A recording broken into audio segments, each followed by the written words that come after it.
Un peu plus de 300 personnes ont manifesté cet après-midi à Clermont-Ferrand pour la défense du service public ferroviaire. Un rassemblement à l'appel de la CNR, la Convergence nationale du rail, qui entend regrouper sur toute la France syndicats de cheminots, associations d'usagers et élus. Reportage Laurent Pastural et Bruno Lebré. Des casquettes et des drapeaux rouges devant la préfecture de Clermont-Ferrand pour la défense du service public ferroviaire. Entre 300 et 400 personnes ont répondu à l'appel de la CNR, la Convergence nationale du rail, qui fédère syndicats de cheminots, élus et associations d'usagers.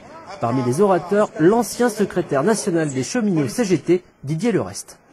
Nombre d'usagers, de citoyens, d'élus se mobilisent, dont la plupart par l'intermédiaire d'associations, de collectifs et autres comités pluralistes, afin de s'opposer au mauvais coup et exiger une autre politique publique de transport de voyageurs et de marchandises.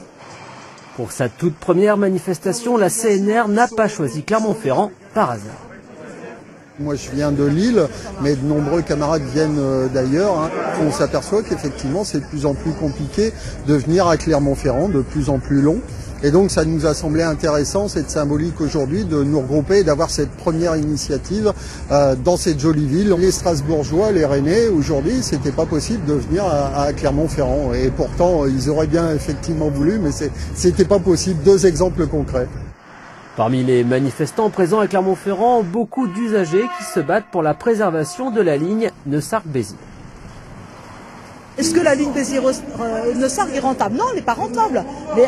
Les services publics, c'est pas fait pour être rentable. Donc notre combat, il est là. Maintenir des services publics de qualité en zone rurale et sur l'ensemble du territoire. Mais à l'image de cette mobilisation en demi-teinte, la défense du service public ferroviaire ne s'est pas imposée pour l'instant comme un thème majeur de l'actuelle campagne électorale.